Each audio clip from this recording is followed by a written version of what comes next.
Hey,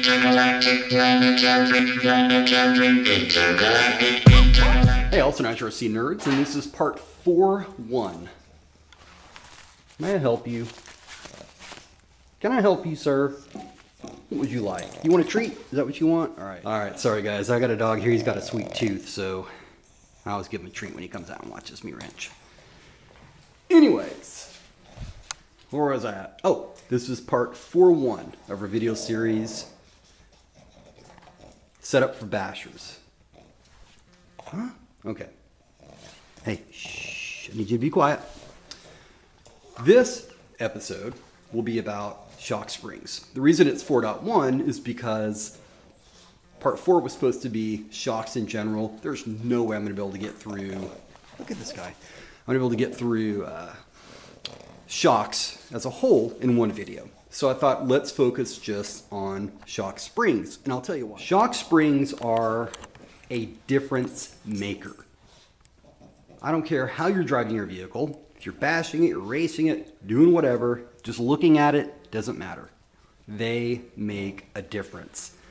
Now, I'll preface this video with one thing.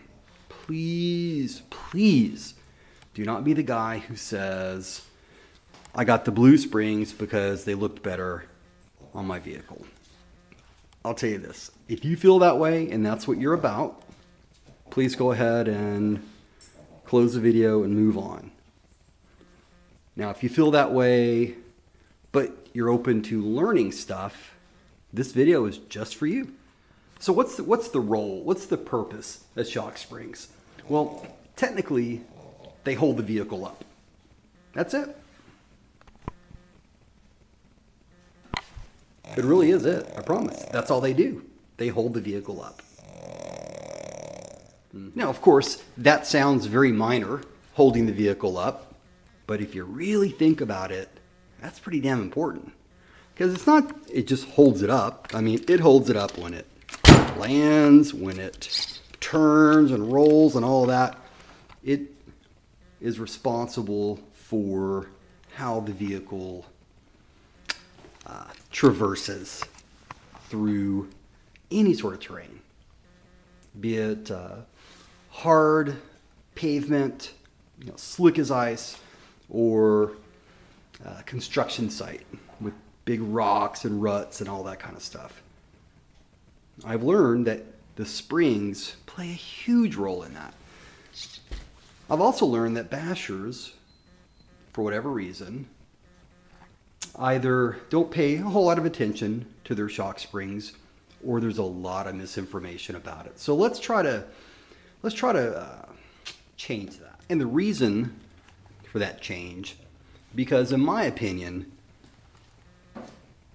I'd say that shock springs are one of the very few areas that make a greater difference in bashing than they do in racing. Now, why is that? I don't know. I think really it has to do more with the fact that in racing, you're always on a very consistent environment for the most part, right? I mean, it's usually hard packed, maybe a little soft, where in bashing, you have a breadth of terrains that you're trying to go through. And while your oil and your pistons are very, very subtle and very, strategic, tactician type artifacts of your vehicle, the shock springs are just, they're blunt. They're there and they do their job. Consequently, if I were to go to a racetrack as an example, and let's say change on my Mugen here, my shock springs from what they are, which is medium firm, medium soft, to let's say just firm all the way around, yes, I would notice a difference, but again, it would be pretty subtle. Versus the Savage here, where I'm running some Hellfire extra crazy firm front and Mugen MBX5 soft in the rear. If I were to change that, let's just say, be soft all the way around, I would definitely notice a difference. And I guess it goes back to something that I read when I first got into this hobby, where someone wrote something to to the effect of racers use a syringe, bashers use a Dremel. This is your syringe. The question that you might be asking yourself is, it's a question that I get in every video in this series. And for this one here, it would be, I'm a basher, so should I use hard springs or soft springs? And the answer is very simple. It's the same answer every time. The answer is, and that's obviously a tongue-in-cheek answer, but it's the truth. Try them all out. Because what is bashing? Bashing is, in my mind, driving anywhere you want to drive it. There are no rules. And you guys have to remember that vehicles are designed for a specific use. In other words, your vehicle is set up to be either something that is on-road or off-road. That is the top of the pyramid right there. That's where it branches. And it gets more granular from there. But everything starts with that. So the hard fast rule is, if you're on a high traction surface, right, with the, you're not going to bounce a lot, not a lot of bumps or anything like that, hard springs. If, on the other hand, you're in off-road, in what we call, bashing off-road, where you're going to have like big rocks and dips and all that kind of stuff, soft springs. Here's why. As you're driving, it doesn't matter, in a straight line or turning or whatever. The whole idea is it's always about your traction. And it's best to kind of think in terms of, start with best case scenario and then go from there. Best case scenario is the ground is dry, the wheels can grip it, and it's straight. Okay? Of course, we rarely drive on those sort of terrains, but that's best case scenario right there. Well, in that instance, you basically want a vehicle that's going to be tight. It's not going to have a lot of movement. It's not going to jiggle and all of that. I mean, you just want it to be a box that's just going to, a slot car.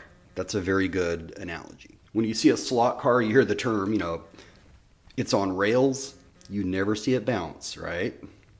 So the same holds true here. And as I noted, we never ever hit that perfect scenario. So consequently, we then begin to adapt to that environment, and you get a little bit more movement, depending on your surface. So that's kind of the overarching rule with respect to springs. Now, a few things to keep in mind when you're buying springs. Don't be afraid, okay? You could very easily fit springs from other vehicles onto other vehicles. As an example, this is a Mugen. These are Kyosho springs. These are Kyosho. This is a Hyper 7. These are Team Losi Racing springs. Solociate 2.0. These are Mugen springs. And once again, this is a Savage. These are Mugen springs, etc. Not only that, but you don't necessarily need to concern yourself with 12 millimeter versus 14 versus 16 versus 17. So as an example, you can see I've got some varying shocks here of different body widths. And the same with springs, different sizes, different lengths. When matching it up, I'm not so much concerned with the width of the body. What I'm concerned with are actually these right here, the spring cups. Because I can take, as an example, let's say this Hyper 7 spring, and I can put it on the Savage. Really all I want to do is make sure that I match up the correct shock cap. Now, you're going to find for the most part, the stock caps will work, or the cups, but if not, then you could look at taking one from the other vehicle itself. You just got to kind of, so as an example, you can see right here, I'm using the Hyper 7 shock spring cups on here. Rock and roll, works perfect. I can run the Mugen springs on here if I want. Now you obviously can't fit every single spring on every single shock. I mean, I'll say just be universal. But again, you're looking for a nice snug fit on the spring cap as well as on the collar itself. So as an example, if I can't get this right here to snugly fit in there, I'm not going to run it, or if it's too loose or anything like that. But you'll find that for the most part, you can actually mix and match your shock springs. Really, you just want to make sure that you avoid any kind of interference. that the spring is not binding up against the body or anything. It's keeping it free.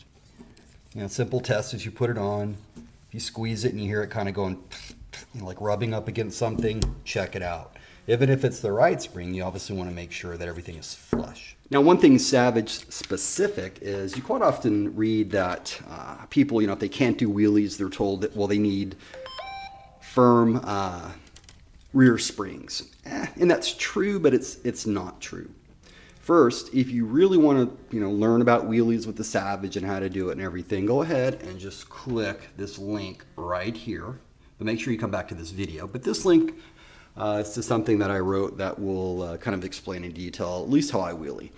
And one of the things I wrote in there is that you notice I have soft springs here on the end. This is kind of my all-around setup, but what happens is, yes, the firm springs are going to help the back lift up a little more. I mean, there's a lot of crap going into that, but that's when you're learning how to do wheelies. But once you get it down and you can do wheelies, I think that soft springs are actually as advantageous, if not more, because you can traverse through, uneven terrains.